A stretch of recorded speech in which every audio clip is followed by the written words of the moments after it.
Now, this week's episode is a bit of a special one, really, because this week, at the weekend, Saturday 11th of February, it was International Day of Women and Girls in Science, started in 2015 by the United Nations. And so what I thought might be really nice to do this week is think back to some of the fantastic female guests that I've been lucky enough to host on this show. And also, I've got this interview with two brilliant female scientists who run this initiative. They established an initiative, I think, about 10 years ago now. This initiative called Soapbox Science, and this was all about getting female scientists around the UK to get up and speak about their areas of science, to encourage women to get involved in science. This is run by the fantastic Natalie Pettorelli. She's a scientist at Zoological Society London, and Serian Sumner. She's a professor of behavioural ecology at University College London. So both London-based female scientists run this initiative. So I thought it'd be a really good time to play this fantastic interview that I managed to get with both of them, talking all about that initiative. And as I said, I'm going to back that straight up with some other fantastic interviews with brilliant female guests who have been on the show. Now, this does include a human spaceflight program manager. Yeah, you heard that right. Pretty awesome stuff. And also the outreach manager for Tim Peake's Principia mission, and the presenter of the astronomy programme, BBC's The Sky at Night. So, you know, a couple of absolutely amazing female scientists there to talk to. And another mystery female guest as well, who's been on the show recently. I'll reveal that a bit later on, but I think what I want to do, to be honest, is just crack straight on with this show. As always, going to get all the guests to lay down some song requests, because, you know, it'd be rude not to, wouldn't it? So look forward to some great music as well. If you want to get involved with a cheeky song request for a future show, you can do that. Of course you can. Best way to do that, actually, just give me an email, or if you just want to chat or mention anything that you've heard on the show, or whatever. If you want to get in touch, you can do that. cornwallclubradio@gmail.com is the email address to use there. But anyway, let's get cracking with this show, shall we? As promised then, I'm going to start with this interview with the two founders of Soapbox Science. Cornwall Club on Coast FM. Oh, thank you so much for joining me. It's an absolute pleasure to have you both. And you know what? I was just going to say, as a very small thank you for coming on the show today, I was going to give you both the song request. So I thought I'd just warn you about that at the start, if that's all right. Oh no. On the spot. Wait, that is... Oh, God, no, I have to think. Yeah, I just thought, you know, you used to being put on the spot talking about science out to lots of people. So I thought, well, I'll put you on the spot with a bit of music as well. How about that? Gosh, okay. I have to think a minute. I'm so bad with names of songs, though. Yeah, me too. No, it's a bit harsh, isn't it? Well, how about we come back to that at the end and then see if we can come up with something. But yeah. No, it's okay. I have one. Amazing. Well, at the end of the interview, then we're going to have to put that straight on as a little playlist for you guys to be on the show. Hang on, let me see if this is the right one. Oh yeah, that's right. Okay. Awesome. That was cheeky. That was cheeky. What will it say about us? Oh my God. No, I'm exactly like that though. I mean, I can often remember song lyrics, but the titles are quite tough, so you kind of got to sing it along and think, is that it? What's it called? Yeah. Anyway, well, it sounds like we're sorted anyway. So we'll come back to that at the end and get some tunes on for you both. But if it's okay with you both now, I'd love to just give you a chance to, just jump in and say hello and introduce yourselves, just for our listeners, first of all, if that's all right. And then, I'll fire some questions away, all about Soapbox Science, if that's okay. So whenever you're good to go, please do just jump right in. Okay, I'll start. So, hello, my name is Natalie Pettorelli. I'm a scientist at the Zoological Society of London. And my name is Serian Sumner, and I'm a professor of behavioural ecology at UCL. Oh, Serian and Natalie, thank you so much. Very, very warm welcome to the show. Absolutely fantastic platform we're talking about today. And 10 years on, this is, of course, for Soapbox Science. And I just say to start with, I just think this movement has been so brilliant, because I'm pretty sure every single university you go to now, this is always so pressed, isn't it, that women and non-binary people, and indeed everybody, need to get up and talk about science to the public and get everybody excited about science. And that's really a movement that started with Soapbox Science. So I just think it's this brilliant movement. So, it'd be great just to get you both to kind of reflect a bit on this 10 years on. Yeah, well, so we've been thinking about this. One of the things that is worth saying is that when we started, people didn't systematically think it was a brilliant idea. I remember vividly when we started, people telling me things such as, yeah, it would be great, but actually it would be better if you also put men on soapboxes, not just women. So it's quite nice to have gone from 10 years on where it was a struggle just to explain that we needed a platform to showcase diversity, to talk about diversity in science, to provide role models, to show that scientists come in all shape, form, color, whatever you think, to now where we're starting to say, well, actually, there's a lot of people that see the value of this and that have engaged with it. And I mean, they have engaged, we're talking 14 countries, 59 cities. So it's really reached out, and we hope it reach even wider, but resonate with a lot of people. Yeah, that's absolutely fantastic, and I guess it comes back to the absolute essential requirement to encourage young girls and all people to actually think about STEM as career pathways, because I just think it's very sad to think that actually historically it might have been the case that actually people were discouraged from going down those career paths just because they might not see representation and think, well, it's not for me. Yeah, exactly. I think there's one of the things that we hope that Soapbox does is it provides those role models. So even if you're not particularly encouraged to do science as a child by your family or by your particular school or your teachers, if you happen to see female scientists and understand what they're doing and see it as a normal thing that women do, we think that it's much more likely that a girl might think, that could be me one day. I quite fancy that. Wow, I'd like to be like her. Yes. So it's all about providing role models that are accessible. Not only to the kids, but also the one that come to science, to show them it's possible to have a career, it's possible to stay. It's a community, a good community to build a career. Because what we have as a problem too, at least in science such as biology, is that women do go for a science job in biology, but they don't stay. And sometimes that has also to do with a role model. Someone showing you that it's possible to have a family, it's possible to be happy, it's possible to have a good, fulfilling career in science. And I think our Soapbox Science events, the speakers or the organisers have got their families with them anyway. So as well as seeing the scientists, they often, they'll also see that the scientists have got their kids with them. Yes, we've had some scientists give their talks with like their baby on their hips, standing on a soapbox with baby. That's brilliant. Multitasking. Oh, that's absolutely fantastic. Yeah, I mean, I hadn't really thought about that in terms of both being essential for clearly for promotion to the younger audience in terms of thinking, wow, that I could do that, but also as you say, retaining those female scientists, because it's sad to think, isn't it, that historically a lot of them would just leave because they might not think that it's the good place for them to stay, and especially when it comes to things like families, as you're saying. I think that's brilliant that actually that message is going out there. You can have a family and do science. That's allowed. And that actually works quite well because a scientist's job is a very flexible job. Yes. So it's actually a very helping career in that respect, allowing you to really juggle different dimensions of yourself in a flexible way. Well, that's fantastic. I mean, you guys definitely inspired us at the University of Exeter. I've just finished up there actually, and we had these events running, and they were absolutely brilliant. We got some absolutely amazing talks, and I just think it's amazing.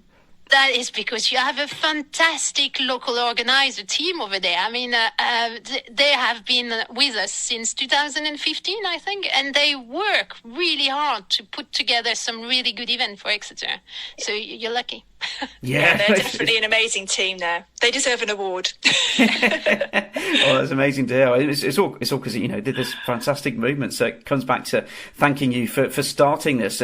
And you're saying back in the early days, this doesn't actually sound like a particularly simple thing to start. And one thing that I was wondering about as well, kind of superimposed on top of this, is I guess science traditionally was always quite. I don't know, kind of had this image of lone wolves in the lab working away, and there wasn't really this massive focus, as far as I'm aware, on kind of communication. And I don't know whether that superimposed upon the issues that you were tackling made it even more difficult to get people on board to get up and talk. I don't know if that's something you came across at all.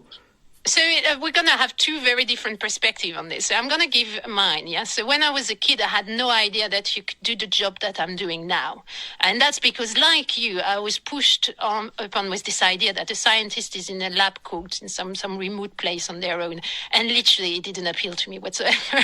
Yes. But then at 18, I realized that there's also scientists that goes in the field and talk to people and look at nature and do all kind of stuff. They play with technology.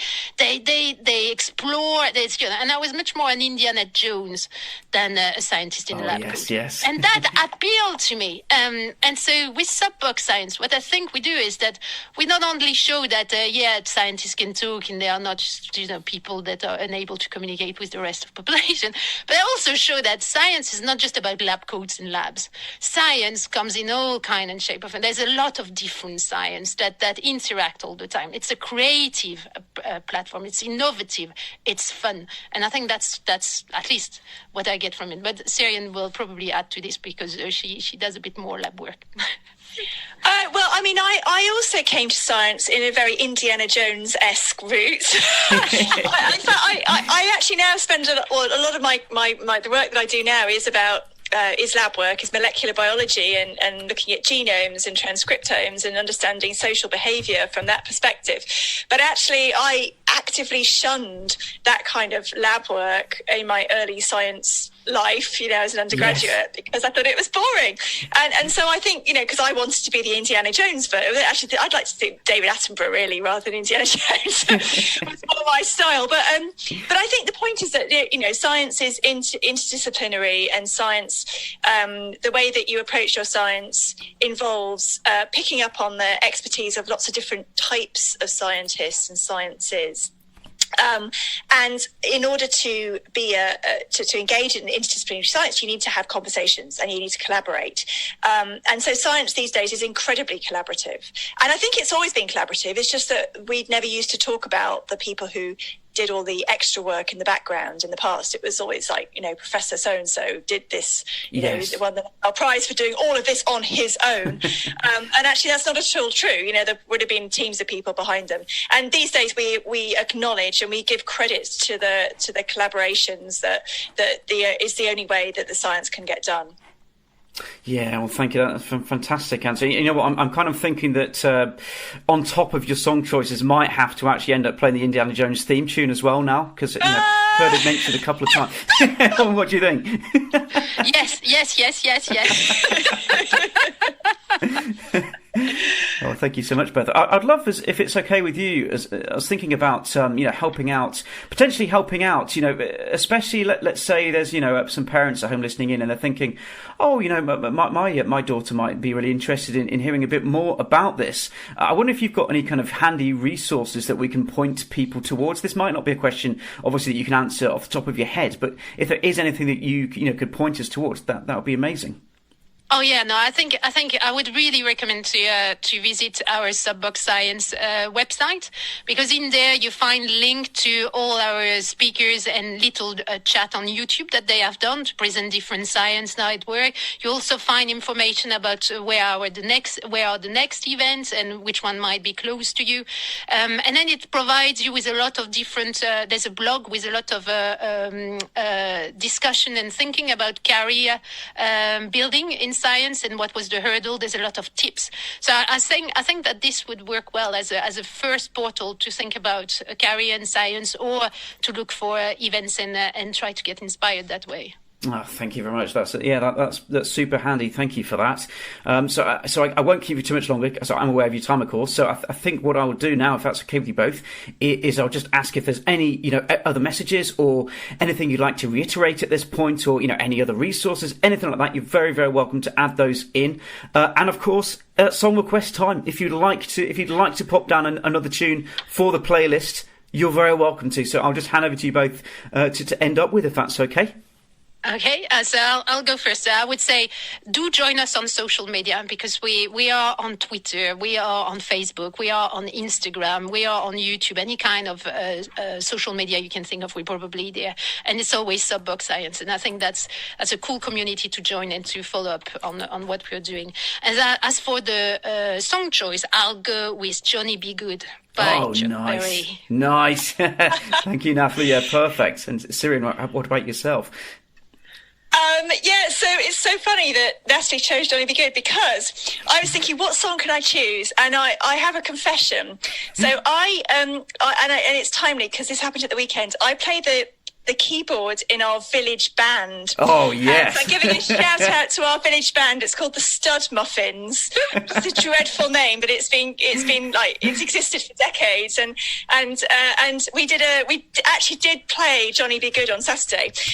But I was going to choose a slightly more unusual song, which is called Home by Edward Sharpe and the Magnetic Zeros. And it's kind of musically very interesting, which is why I chose it. Oh, fantastic. Well, thank you very much, both. I think people are not only going to be searching for Soapbox Science, but they're going to be checking out that band now, Stud Muffins, and we're Googling it. I don't think you can find us online. Oh, no. We're just a bunch of rather unskilled people. Amazing. Well, thank you so much both for your time. We really appreciate it. And of course, I really urge our listeners to go ahead and check out Soapbox Science across all of the platforms. And thank you for your time today, both. Really absolute pleasure to have you on the show with us. It was a pleasure. Thank you so much for having us. Thanks. Thank you both.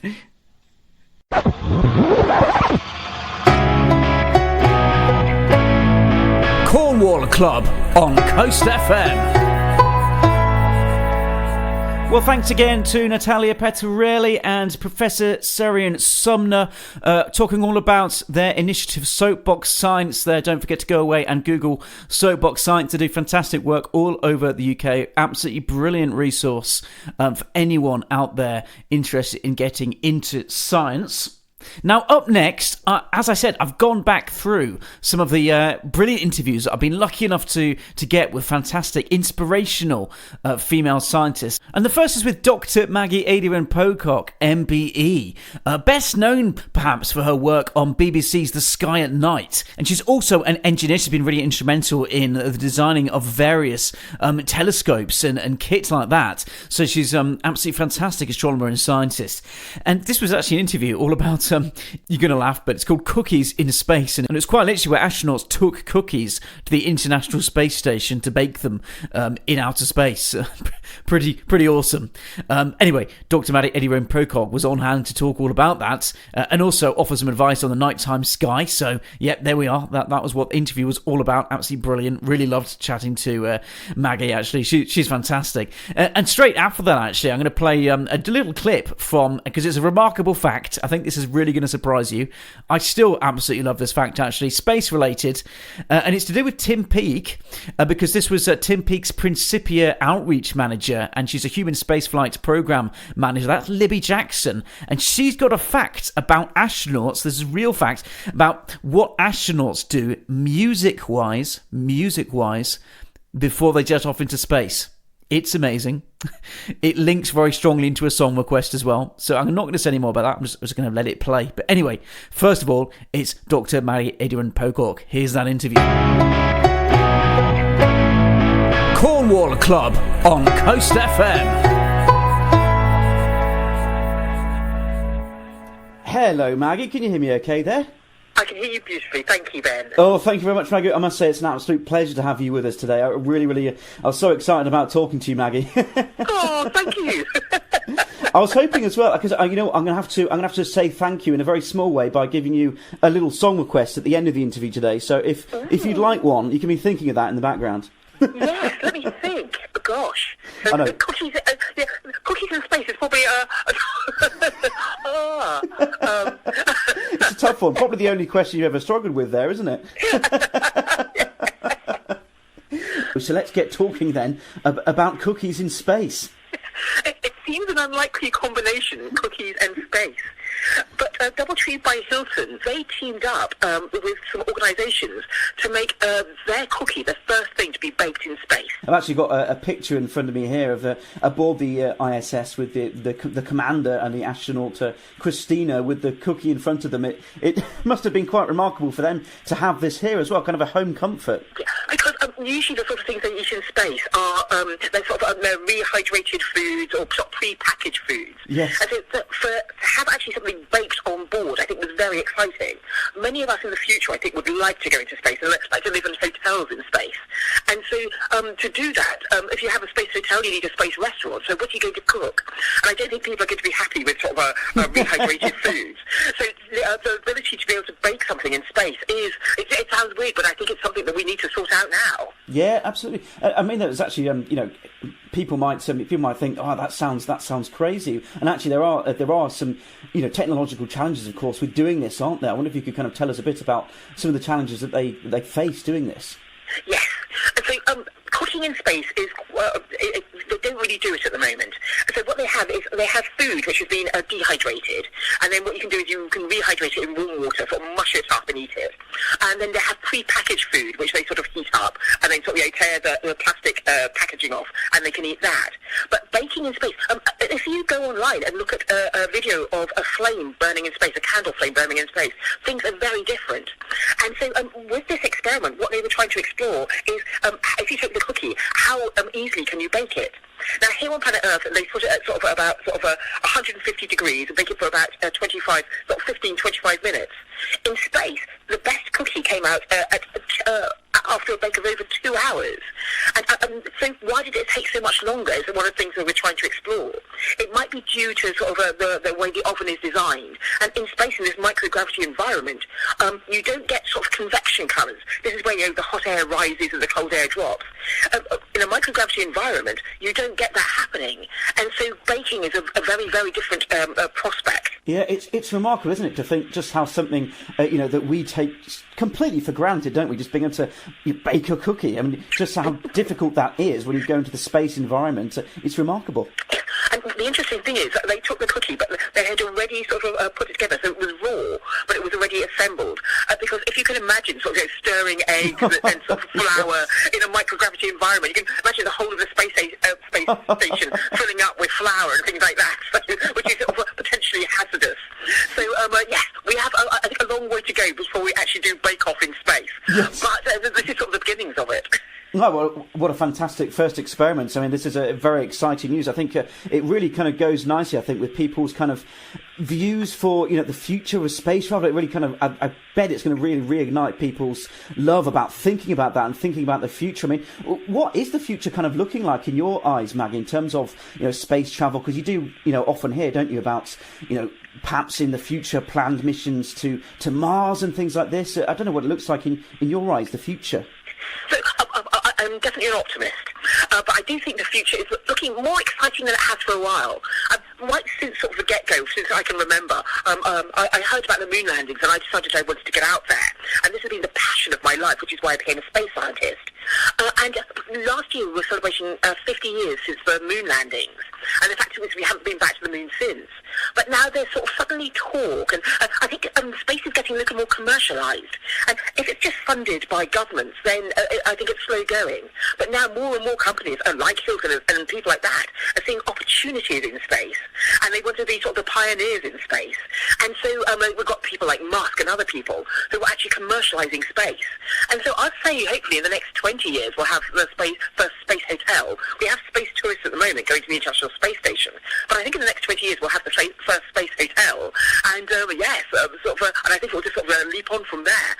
Oh, Moon, Mars and beyond. Yeah, fantastic. Well, the good thing is they've now got the cookies kind of, coming along, so they'll have those when they get there. And the key thing is, I believe that they could actually smell the cookies, and that probably sent them home, right? That they just thought, yes, that's it. That's what I needed. No, but the very interesting thing is, because as they bake the cookies, so the last one, they cooked for sort of, I think it's 130 minutes, and a temperature of 150 degrees C. But they weren't allowed to eat the cookies, which I think is almost like torture. It's first Yes. fresh food baked on the International Space Station, the smell wafting through, and they weren't actually allowed to eat it. But they were given another Doubletree cookie to eat instead. But these were experimental saw cookies, and there might have been contamination issues and things like that. And the worst thing would be to have someone sick or sort of with a stomachache on the International Space Station. So the cookies have been brought back to Earth, and I think they might go on display. Yeah, well, it's probably the most valuable cookie in the world right now, isn't it? The first cookie baked in space. Yeah, I wouldn't mind a nibble myself. Yeah, we'll share it if that's all right. You're on. Oh, Maggie, it's been so good to have you so far. Thank you for your time so far. I won't keep you for too much longer. I wonder if you had any, because I know one of your real passions is science communication, and I just wondered if you had any messages for any students out there today, because we actually have a couple of campuses who might hear this, and it'd be really fantastic if you might have any quick notes for them. I grew up sort of dreaming about space.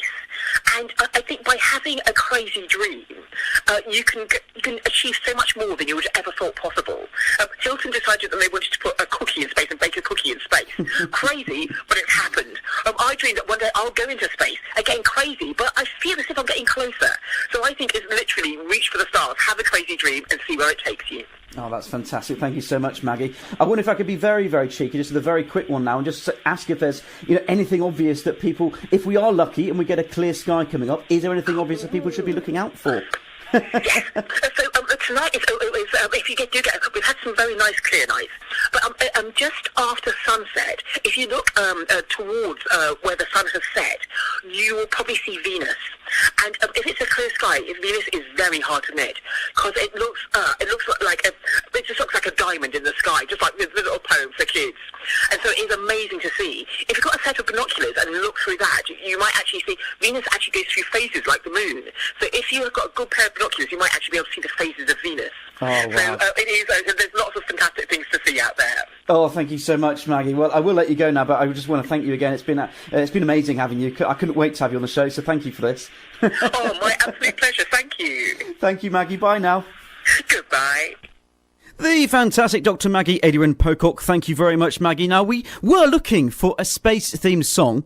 There are a couple of obvious choices, isn't there? We could have a bit of Bowie on, for example, a bit of Space Oddity. But I just remember this clip, actually, from Libby Jackson, space physicist Libby Jackson, who's actually a human spaceflight program manager, and she was Tim Peake's manager for his outreach all around his Principia mission. So, of course, that mission was very, very famous recently. But just before I get Libby on to request that, just a very short clip from this full interview that I've played previously with Libby. Let's just get it on. You'll like this fact. You'll like this. This is a fact that I've learned off the great Wikipedia, so this might not be true, but I really want to know, is it true that each astronaut is allowed 3 songs to be played to them before their mission? When they are waiting on top of the Soyuz rocket, so when Tim was in his capsule, the Russians do pipe music through. There's no countdown or anything like that. They get to choose different songs, and I think one of Tim's choices was Queen and Don't Stop Me Now. So yeah, they really do get to choose the music. Brilliant. You know what? I might have to get one of those on the show, actually, just to kind of accompany your appearance in honour of you coming on the show today, Libby. Oh, thank you very much. It'd be great. Okay, it's time for my mystery female guest now. I was delighted to get the one and only Konnie on a show recently. So here is a very short clip of that interview. You can listen to the full thing on a past show if you wish to, but just pop this little clip for you here. Again, there's a very strong link to a song request in this. So Konnie did also lay down a song request. Obviously, I'm going to play that again.